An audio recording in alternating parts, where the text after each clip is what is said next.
الله أكبر الله أكبر الله أكبر الله أكبر الله أكبر الله أكبر الله أكبر الله أكبر الله أكبر لا إله إلا الله والله أكبر الله أكبر ولله الحمد.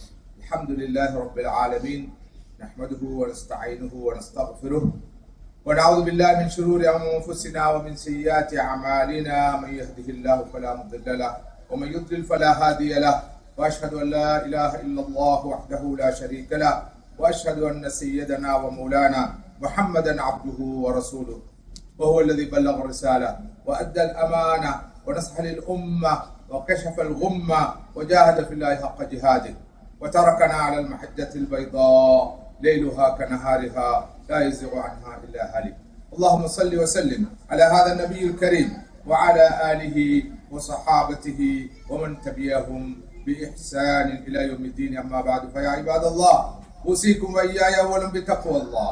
عباد الله قال تعالى وهو أصدق القائلين أعوذ بالله من الشيطان الرجيم الحج أشهر معلومات فمن فرض فيهن الحج فلا رفث ولا فسوق ولا جدال في الحج وما تفعلوا من خير يعلمه الله وتزودوا فإن خير الزاد التقوى واتقوني يا أولي الألباب. அருளாளன் அன்புடையோன் அல்லாஹ் சுப்ஹானஹு வ தஆலாவின் திருநாமத்தால் இந்த குத்பா பிரசங்கத்தை ஆரம்பம் செய்கின்றேன். ஸலவாத்தும் ஸலாமும் முஹம்மது முஸ்தபா ரசூலுல்லாஹி ஸல்லல்லாஹு அலைஹி வஸல்லம் அவர்கள் மீதும் அவர்களுடைய கிளையார்கள் தோழர்கள் அன்னாரை பின்பற்றி வாழுகின்ற நல்லடியார்கள் அனைவர் மீதும் உண்டாவதாக. அல்லாஹ்வுடைய நல்லடியார்களே, இஸ்லாமிய சகோதரர்களே சகோதரிகளே, அல்லாஹ்வை பயந்து அவனுக்கே வழிபட்டு அவனது சட்டதிட்டங்களை வாழ்வின் எல்லா சந்தர்ப்பங்களிலும் ஏற்று வாழுமாறு முதலில் எனக்கும் அப்பால் உங்களுக்கும் நல்லுபதேசம் செய்கின்றேன். அல்லாஹு அக்பர் அல்லாஹு அக்பர் அல்லாஹு அக்பர். அல்லாஹ் மிக பெரியவன், அல்லாஹ் மிக பெரியவன், அவனே பெரியவன். அல்லாஹு அக்பர் இது மூமின்களாகிய நமது தாரக மந்திரம், நம்பிக்கை பிரகடனம், தௌஹீதுடைய வாசம். நமது நாடி நரம்புகள் எல்லாம் ஓடுகின்ற ஒரு வசனம் இருக்கும் என்றால் அதுதான் அல்லாஹு அக்பர். பெருநாள் தினங்களிலே நாம் முழங்குகின்ற மிகப்பெரிய முழக்கம் அல்லாஹு அக்பர். மூமின்களாகிய நமது பலம் சக்தி இந்த அல்லாஹு அக்பரில் தான் தங்கி இருக்கிறது. அல்லாஹு அக்பர். அல்லாஹ் மிகப்பெரியவன், அனைவரை விட பெரியவன், அனைத்தையும் விட பெரியவன். இந்த பிரபஞ்சத்திலே அவனை விட பெரியவர் யாரும் இல்லை, பெரியவன் எவரும் இல்லை. அவனே மகத்தானவன், அவனே உயர்ந்தவன், அவனே கண்ணியத்துக்குரியவன். உலகிலே இருக்கிற அரசர்களை விட, ஆட்சியாளர்களை விட, அதிகாரிகளை விட, செல்வாக்கு மிக்கவர்களை விட, அனைத்து வளங்களை விட, அனைத்து சக்திகளை விட பெரியவன் அவனே, மிக பெரியவன் அவனே. இதுதான் அல்லாஹு அக்பர் என்ற தக்பீர் நமக்கு உணர்த்துகின்ற மிகப்பெரிய உண்மை. அல்லாஹ்வுடைய நல்லடியார்களே, இஸ்லாமிய சகோதரர்களே சகோதரிகளே, ஈதுல் அத்ஹா தியாக திருநாளை கொண்டாடி கொண்டிருக்கின்ற உங்கள் அனைவருக்கும் ஈத் பெருநாள் வாழ்த்துக்களை தெரிவித்துக் கொள்வதில் நான் பெருமகிழ்ச்சி அடைகின்றேன். ஈதுக்கும் முபாரக், தகப்பலல்லாஹு மின்னா வ மின்கும் சாலிஹல் அமாலி வ தாஅத். மதிப்புக்குரிய சகோதரர்களே சகோதரிகளே, ஈதுல் அத்ஹா பெருநாள் ஹஜ் பெருநாள் என்ற பெயரிலே அழைக்கப்படுகிறது. அங்கே புனித பூமியிலே பல லட்சம் லட்சோப லட்சம் அல்லாஹ்வுடைய நல்லடியார்கள் ஹஜ் கடமையை நிறைவேற்றிக் கொண்டு இருக்கின்ற இந்த வேளையிலே, ஹஜ் கடமையை நிறைவு செய்து கொண்டிருக்கிற இந்த சந்தர்ப்பத்திலே உலகளாவிய முஸ்லிம் உம்மத் இன்று ஹஜ் பெருநாளை அவர்களோடு இணைந்து கொண்டாடி கொண்டிருக்கிறது. அல்லாஹ்வுடைய அடியார்களே, இஸ்லாமிய சகோதரர்களே, இத்தகைய ஒரு காலத்தில் தான் ரசூலுல்லாஹி ஸல்லல்லாஹு அலைஹி வஸல்லம் அவர்கள் தனது இறுதி ஹஜ்ஜை நிறைவேற்றினார்கள். இறுதி ஹஜ்ஜை நிறைவேற்றிவிட்டு அவர்கள் வரலாற்று முக்கியத்துவம் வாய்ந்த ஒரு உரையை, விதி உரையை நிகழ்த்தினார்கள். அந்த விரிவுரை தான் ஹஜ்ஜத்துல் வதா, நபி ஸல்லல்லாஹு அலைஹி வஸல்லம் அவர்களுடைய இறுதி பேருரை என்று அழைக்கப்படுகிறது.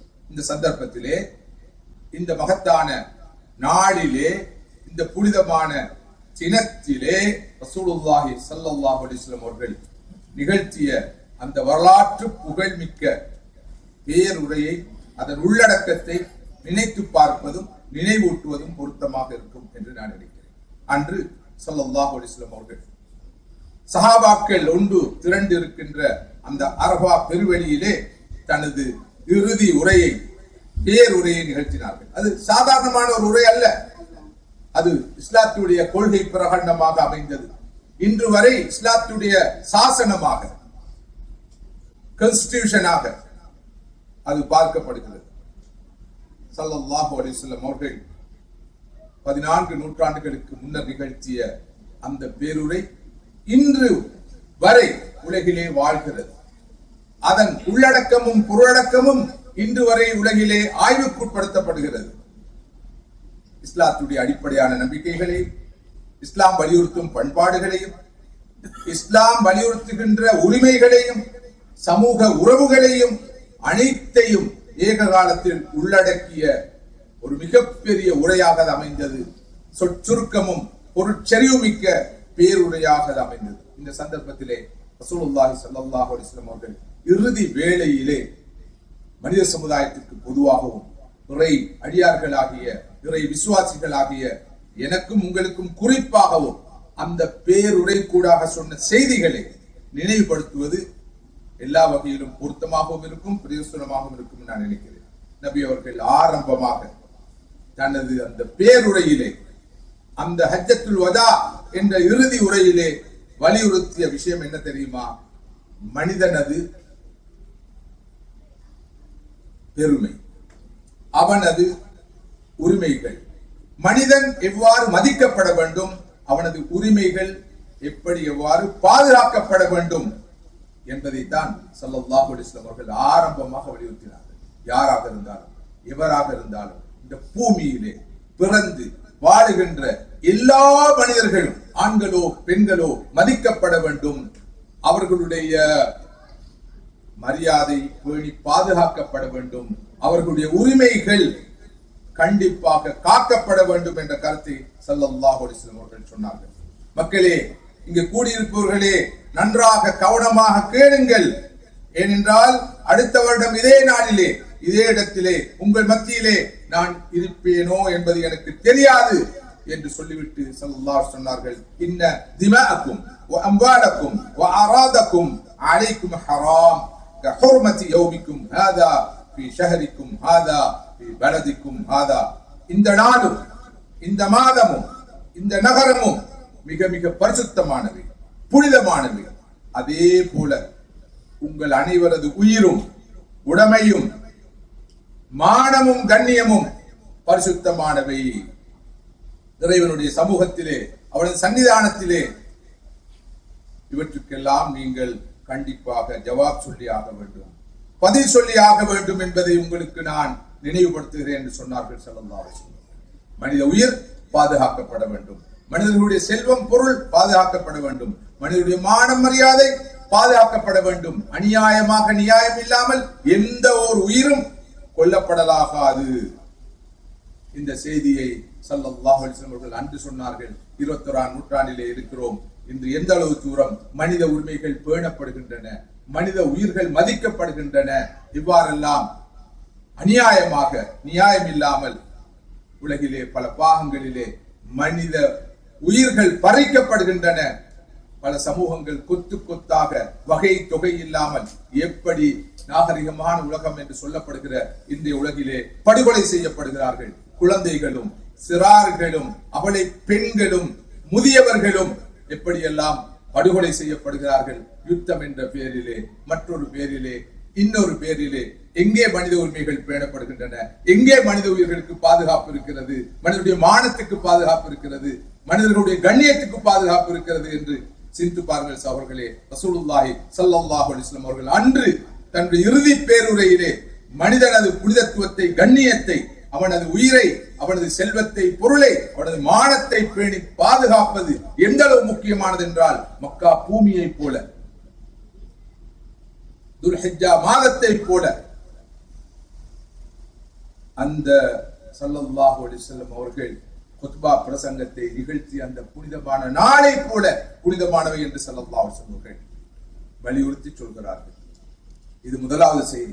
ஹஜ்ஜத்துல் வதாவிலே நபி அவர்கள் வலியுறுத்திய இரண்டாவது செய்தி, வட்டி முற்று முழுதாக தடை செய்யப்படுகிறது, ஹராமாக்கப்படுகிறது. அலா இன்ன குல்ல ஷைஇன் மின் அம்ரில் ஜாஹிலிய்யா தஹ்த கதமைய மௌது. ஜாஹிலிய கால எல்லா பழக்க வழக்கங்களும் இன்று முதல் மொத்தமாக முழுமையாக ஒழிக்கப்படுகின்றன. இதற்கு பிறகு ஜாஹிலிய கால பழக்க வழக்கங்களுக்கு இடமில்லை என்று சொல்லிவிட்டு ஸல்லல்லாஹு அலைஹி வஸல்லம் அவர்கள் வட்டியை குறிப்பாக தடை செய்தார்கள். உலகிலே பொருளாதார அநீதி நிகழ்கிறதா? வர்க்க பேதம் காணப்படுகிறதா? தொழிலாளர் வர்க்கத்துக்கும் முதலாளி வர்க்கத்துக்கும் இடையில் இடைவெளி அதிகரித்துக் கொண்டு செல்கிறதா? முதலாம் உலகம் என்று சில நாடுகளும், இரண்டாம் உலகம் என்று சில நாடுகளும், வறிய நாடுகள் என்று மூன்றாம் உலக நாடுகள் என்ற பெயரிலே மற்றும் சில நாடுகளும் இன்று உலகிலே இருப்பதை காண்கிறோமா? ஒரு சாரார் கொழுத்திருக்க, ஒரு சாரார் வயிறு புடைக்க சாப்பிட, இன்னொரு சாரார் அன்றாட வாழ்க்கைக்கு திண்டாடி கொண்டிருக்கிறார்களா? பசி பட்டணிக்கு முகம் கொடுத்திருக்கிறார்களா? உலகிலே பட்டினி சாவுக்கு குழந்தைகள் முகம் கொடுத்திருக்கிறார்களா? குறைந்தபட்சம் ஒரு நாளைக்கு 30,000க்கு மேற்பட்ட சிறார்கள் பட்டினியின் காரணமாக செத்து மடிகிறார்களா? இந்த மிலேனியத்திலே, இன்றைய உலகிலே என்ன காரணம்? பொருளாதார அநீதி. செல்வம் சரியாக பகிரப்படுவதில்லை. ஒரு சாரார் செல்வத்தை விழுங்குகிறார்கள். இந்த நிலைக்கு அடிப்படை காரணம் ரிபா என்ற வட்டி. பொருளாதார நீதி உலகத்திலே இல்லை. எனவே ஸல்லல்லாஹு அலைஹி வஸல்லம் சொல்கிறார்கள், இன்று முதல் வட்டி முழுமையாக தடை செய்யப்படுகிறது. வட்டி கொடுக்கல் வாங்கல் யாரும் ஈடுபடக்கூடாது. நான் ஆரம்பமாக என்னுடைய குடும்பத்தை சேர்ந்த அல்ல அப்பாஸ் இப்னு அப்துல் முத்தலிபுடைய அவருக்கு வர வேண்டிய வட்டியை இது ரத்து செய்கிறேன். யாரும் அதனை திருப்பி கொடுக்க வேண்டிய அவசியம் இல்லை என்று சொல்கிறார். பொருளாதார நீதி உலகிலே நிலைநாட்டப்பட வேண்டும், சமூக நீதி நிலைநாட்டப்பட வேண்டும் என்று 1400 வருடங்களுக்கு முன்னால் ஸல்லல்லாஹு அலைஹி வஸல்லம் அவர்கள் முழு உலகத்தையும் விழித்து அழுத்தமாக சொல்கிறார்கள். இந்த செய்தியை நானும் நீங்கள் சுமக்க வேண்டிய அவசியம் தேவை இருக்கிறது. இந்த உலகிலே பொருளாதார துறையிலே நடக்கின்ற எல்லா அநீதிகளுக்கும் அடிப்படையாக அச்சாணியாக இருப்பது இந்த வட்டி தான். வட்டி பூஜ்ய நிலைக்கு அடையாத வரைக்கும் நிச்சயமாக உலக பொருளாதாரம் சீர்பெற மாட்டாது என்பதை இன்று எல்லோரும் வலியுறுத்தி சொல்கிறார்கள். அடுத்ததாக சகோதரிகளே, தாய்மார்களே, ஸல்லல்லாஹு அலைஹி வஸல்லம் அவர்கள் தன்னுடைய இறுதி பேருரையிலே வலியுறுத்திய முக்கியமான அம்சம், அவர்கள் முன்வைத்த முக்கியமான செய்தி, பழிக்கு பழி வாங்கும் அந்த ஜாஹிலிய பழக்கம் இன்றோடு மொத்தமாக ஒழிக்கப்படுகிறது. அந்த வகையில் ஸல்லல்லாஹு அலைஹி சொன்னார்கள், அவ்வலு தமின் அதஉ மின் திமாஇனா தமு பினி ரபீஆ பினில் ஹாரிஸ். முதலாவதாக என்னது குடும்பத்தை சேர்ந்த ரபீஆ பின் ஹாரிஸுக்கு பழிக்கு பழி வாங்கும் அந்த நிலைப்பாட்டை நான் ரத்து செய்கிறேன். தனது குடும்பத்திலிருந்து தான் அனைத்தையும் ஆரம்பிக்கிறார்கள். தன்னிலிருந்து மாற்றம், தன் குடும்பத்திலிருந்து மாற்றம். ரிபாவுக்கும் வட்டிக்கும் அப்படித்தான் ஸல்லல்லாஹு அலைஹி வஸல்லம் அவர்கள் ஒரு நிலைப்பாட்டை எடுக்கிறார்கள். பழிக்கு பழி வாங்கும் விஷயத்திலும் அந்த நிலைப்பாட்டை ஸல்லல்லாஹு அலைஹி வஸல்லம் எடுக்கிறார்கள். சமூக மாற்றம் என்பது என்னிலிருந்து வர வேண்டும், என் குடும்பத்திலிருந்து வர வேண்டும், அதனை தொடர்ந்துதான் சமூகத்திற்கு செல்ல வேண்டும். எனவே அந்த பழக்கத்துக்கு முற்றுப்புள்ளி வைக்கப்படுகிறது. ஜாஹிலிய காலத்திலே ஹவுஸ் கோத்திரம், ஹஸரத் கோத்திரம் காலம் பழிக்கு பழி வாங்கிக் கொண்டே இருப்பார்கள். முடிவில்லாத யுத்தங்கள் நடைபெற்றுக் கொண்டே இருக்கும். அதுக்கு முற்றுப்புள்ளி வைத்தார்கள் ஸல்லல்லாஹு அலைஹி வஸல்லம். அடுத்ததாக சகோதரிகளே, தாய்மார்களே, இந்த முக்கியத்துவம் வாய்ந்த பேருரையிலே, வரலாற்று முக்கியத்துவம் வாய்ந்த இந்த பேருரையிலே ஸல்லல்லாஹு அலைஹி வஸல்லம் அவர்கள் சுருக்கமாக, செறிவாக 4-5 செய்திகளை மாத்திரம் வலியுறுத்தி சொல்ல விரும்பிய இந்த பேருரையிலே முக்கியத்துவம் கொடுத்து, முன்னுரிமை கொடுத்து, முதன்மைப்படுத்தி வலியுறுத்திய அடுத்த விஷயம்தான், பெண்களுடைய விஷயத்தில் நீங்கள் அல்லாஹ்வை பயந்து கொள்ளுங்கள். சமுதாயத்துடைய சரிபாதியாக, சமபாதியாக இருக்கின்ற பெண்களுடைய விஷயத்தில் அல்லாஹ்வை பயந்து கொள்ளுங்கள். ஃபத்தகுல்லாஹ ஃபின் நிஸா என்று சொல்லிவிட்டு ஸல்லல்லாஹு அலைஹி வஸல்லம் அவர்கள் பெண்கள் தொடர்பிலான பல விஷயங்களை சொல்கிறார்கள். இஸ்லாம் என்பது ஆணாதிக்க மார்க்கம் அல்ல. ஆண்கள் போடும் கூத்தை எல்லாம் அவர்கள் சீரணிக்க வேண்டும், அவர்களுக்கு கட்டுப்பட்டு வழிபட்டு நடக்க வேண்டும் என்ற பேரிலே அடிமைத்துவம் இஸ்லாத்தின் பேரிலேயே அரங்கேறுகின்ற ஒரு துர்ப்பாக்கியத்தை கூட முஸ்லிம் உம்மாவிலே ஆங்காங்கே பார்க்கிறோம். இந்த ஆணுடைய விருப்பு மட்டும்தான், அவனது வெறுப்பு மட்டும்தான், ஆணுடைய விருப்பும் வெறுப்பு மட்டும்தான் பார்க்கப்படுமே தவிர பெண்ணுடைய விருப்பு வெறுப்புக்கு எந்த இடமும் இல்லை. இதன் விளைவு என்ன? ஜாகிலிய ஃபெமினிசம் முதலான பெண்ணியம் முதலான பெண்ணிலைவாதம் முதலான கொள்கைகள் உலகிலே அரசோற்றுகிற நிலை உருவாகி இருக்கிறது. நமது பெண்கள் மத்தியிலேயே அந்த கருத்துக்கள் செல்வாக்கு செலுத்துகிற ஒரு துருப்பாக்கியமான நிலையை பார்க்கிறோம். பெண்கள் விஷயத்தில் அல்லாஹ்வை பயந்து கொள்ளுங்கள். குர்ஆன் சொல்வது போல வாஷிருஹுன்ன பில் மஅரூஃப், ஓ ஆண்களே நீங்கள் பெண்களை மஅரூஃபாக நடத்துங்கள். மஅரூஃப் என்ற வார்த்தை சொல்லும் செய்திகள் பல. அவர்களை நீங்கள் பண்பாடாக நடத்துங்கள், அன்பாக நடத்துங்கள், கிருபையாக நடத்துங்கள். அவர்களை நீங்கள் இம்சிக்க கூடாது, அவர்களுடைய குற்றம் குறைகள் நீங்கள் கண்டுகொள்ளக் கூடாது, அவற்றை மன்னிக்க வேண்டும், மறக்க வேண்டும். இவை அனைத்தையும் சொல்லுகின்ற ஒரு பிரயோகம் தான் மஅரூஃப் என்ற பிரயோகம். ஸல்லல்லாஹு அலைஹி வஸல்லம் அவர்கள் எப்படியெல்லாம் பெண்களை கௌரவித்தார்கள், சமுதாயத்திலே அவர்களுக்குள்ள இடத்தை ஸல்லல்லாஹு அலைஹி வஸல்லம் அவர்கள் உறுதிப்படுத்தினார்கள் என்பதை விளக்குவதற்கு உரிய நேரம் அல்ல இது. கண்டிப்பாக சகோதரிகள், தாய்மார்கள், இந்த தீன் ஆண்களை விட ஒப்பீட்டு ரீதியில் நமது தீன், நம்மை காக்க வந்த தீன், நம்மை வாழ வைக்க வந்த தீன் என்பதை உணர்ந்து கொள்ள வேண்டும். இந்த முஸ்லிம் உம்மாவிலே பெண்கள் இன்று வெறும் பார்வையாளர்களாகத்தான் இருக்கிறார்கள். இந்த முஸ்லிம் உம்மத்தின் விவகாரங்களிலே பெண்கள் பங்காளிகளாக போராளிகளாக இல்லை. அதற்கு காரணம் இந்த ஆண்கள். ஆண்கள் முழுக்க முழுக்க மார்க்கத்தை தம் கையில் வைத்து மஸ்ஜிதையும் அனைத்து இஸ்லாமின் சார்ந்த விஷயங்களையும் தம் ஆதிக்கத்தில் வைத்து மிக பயங்கரமான பேயாட்டம் ஆடுகிறார்கள்.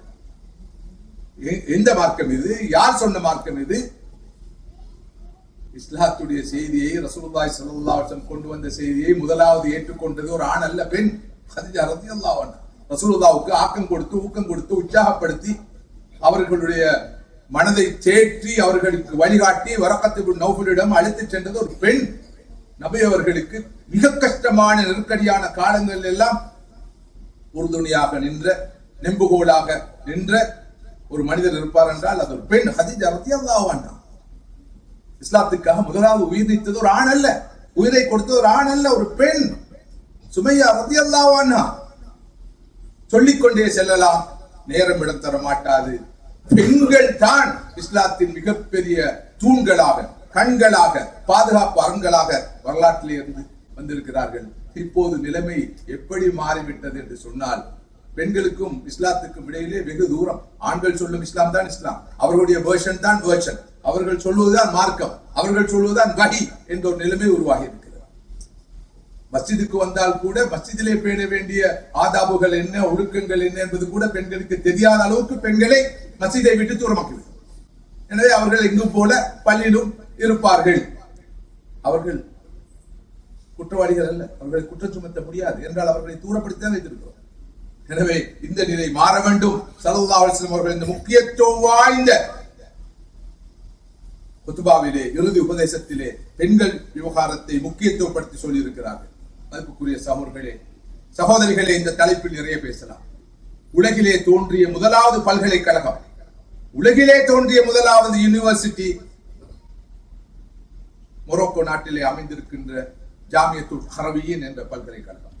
ஜாமியத்துல் கரவியின் என்ற இந்த பல்கலைக்கழகத்தை 1200 ஆண்டுகளுக்கு முன்னால் ஸ்தாபித்தவர், நிறுவியவர் ஒரு ஆண் அல்ல, ஒரு பெண். ஒரு பெண் தான் நிறுவினார். ஃபாத்திமா அல் ஃபஹரியா என்ற பெண் இங்கு ஆரம்பித்து இஸ்லாமிய உலகிலே மிகப்பெரிய பணிகளை முன்னெடுத்தவர்கள் பெண்களாக இருக்கிறார்கள். எனவே பெண்கள் வலுவூட்டப்பட வேண்டும். எம்பவர்மெண்ட் ஆஃப் விமென் என்று சொல்வோம். பெண்கள் வலுவூட்டப்பட வேண்டும். அவருடைய அறிவு, ஆன்மீகம், அஹ்லாக், ஆளுமை, பர்சனாலிட்டி அனைத்தும் கட்டியெழுப்பப்பட வேண்டும். அதற்கான திட்டங்கள் இந்த சமூகத்திலே மஸ்ஜிதில் கூட முன்னெடுக்கப்பட வேண்டும்.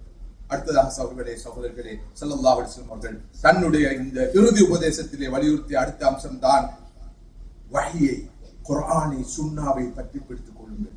தரக்து ஃபீக்கும் அம்ரைன் மா இன் தமஸ்ஸக்தும் பிஹிமா லன் ததில்லு கிதாபல்லாஹ் வ சுன்னதி. இரண்டு விஷயங்களை நான் உங்களுக்கு விட்டு செல்கிறேன். அந்த இரண்டையும் நீங்கள் பற்றி பிடித்துக் கொண்டால் வழிகட மாட்டீர்கள். ஒன்று அல்லாஹ்வுடைய வேதமான குர்ஆன், அடுத்தது என்னுடைய நபி வழி சுன்னா என்று சொன்னார்கள் ஸல்லல்லாஹு அலைஹி வஸல்லம். ஆனால் இந்த குர்ஆனை சுண்ணாவை விட்டுவிட்டு எங்கு போய் கொண்டிருக்கிறோம்? எந்த திசையில் போய் கொண்டிருக்கிறோம்? வழிகாட்டியாக யாரை எடுக்கிறோம்? என்னென்ன கொள்கைகளை நாடி தேடி போய் கொண்டிருக்கிறோம்? எத்தனை எத்தனை கொள்கைகள், கோட்பாடுகள் நம் சமூகத்துக்குள்ளே செல்வாக்கு செலுத்தும் துர்ப்பாக்கியமான நிலையை பார்க்கிறோம். குர்ஆன் சுன்னாவை நோக்கி நாம் மீள வேண்டும், திரும்ப வேண்டும். விடிவுக்கு வழி அதுதான் என்பதை புரிந்து கொள்ள வேண்டும். இறுதியாக ரசூலுல்லாஹி ஸல்லல்லாஹு அலைஹி வஸல்லம் அவர்கள் தன்னுடைய இந்த பேருரையிலே வலியுறுத்திய விஷயம்தான் இங்கு வந்திருப்பவர்கள், இங்கு வராதவர்களுக்கு என்னுடைய இந்த தூதை, செய்தியை எடுத்துச் சொல்லுங்கள், உலகளாவிய ரீதியில் எடுத்துச் சொல்லுங்கள். இந்த உலகின் பட்டி தொட்டிகளில் எல்லாம், மூளை முடுக்குகளில் எல்லாம் இந்த செய்தி ஒலிக்க வேண்டும், அந்த பொறுப்பை நீங்கள் சுமக்க வேண்டும் என்று சொல்லிவிட்டு நபி அவர்கள் சொன்னார்கள், அலா ஹல் பல்லக்த், நான் எத்தி வைத்து விட்டேனா, எனது கடமையை நிறைவேற்றி விட்டேனா, எனது மிஷனை நான் நிறைவு செய்து விட்டேனா? அல்லாஹ் மஷஹத், யா அல்லாஹ் நீயே இதற்கு சாட்சியாக இரு என்று சொல்லி தனது அந்த பேருரையை நிறைவு செய்கிறார்கள். பல மணி நேரம் கலந்துரையாடப்பட வேண்டிய அற்புதமான வழிகாட்டல்களை தந்த மனித சமுதாயத்தின் மீட்சிக்கும் விடுதலைக்கும் தேவையான வழிகாட்டலை தந்த அற்புதமான உரை. நமது தீன் எப்படி பாதுகாக்கப்பட வேண்டும், உயிர் எப்படி பாதுகாக்கப்பட வேண்டும், பொருள் பாதுகாக்கப்பட வேண்டும், மனிதனுடைய அந்தஸ்தும் கௌரவமும் மானமும் எப்படி பாதுகாக்கப்பட வேண்டும், உலகில் எவ்வாறு நீதி நிலைநாட்டப்பட வேண்டும், குடும்பம் என்ற நிறுவனம் எவ்வாறு கட்டியெழுப்பப்பட வேண்டும், அநீதி ஒழிக்கப்பட வேண்டும், வஹி மூலம் இந்த சமுதாயம் எப்படி வழிகாட்டப்பட வேண்டும் என்பது பற்றி எல்லாம் சொல்கின்ற அற்புதமான ஒரு பேருரையாக ஸல்லல்லாஹு அலைஹி வஸல்லம் இறுதி ஹஜ்ஜுடைய அந்த பிரியாவிடை பேருரை அமைந்தது. இது பற்றி நிறையவே தேடவும் படிக்கவும் நாம் கடமைப்பட்டிருக்கிறோம். வல்ல ரஹ்மான்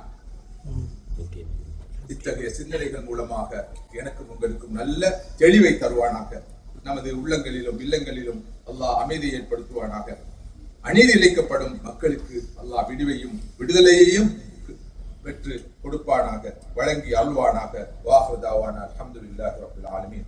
அல்ஹம்துலில்லாஹி ரப்பில் ஆலமீன்.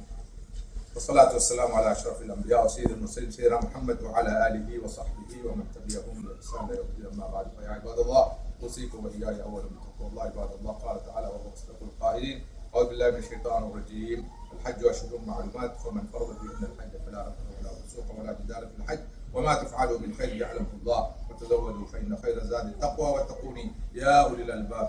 بارك الله لنا ولكم بالقرآن العظيم ونفعنا بالآيات والذكر الحكيم. إنه تعالى جواد كريم ملك عظيم بر رؤوف رحيم رب حليم فاستغفروه إنه هو الغفور الرحيم. والصلاة والسلام على أشرف الأنبياء وسيد المرسلين سيدنا محمد وعلى آله وصحبه ومن تبعهم بإحسان يوم الدين. أما بعد. الله أكبر الله أكبر الله أكبر الله أكبر الله أكبر. عباد الله أوصيكم وإياي أولا بتقوى الله. اتقوا الله في السر والعلن وذروا الفواحش ما ظهر منها وما بطن.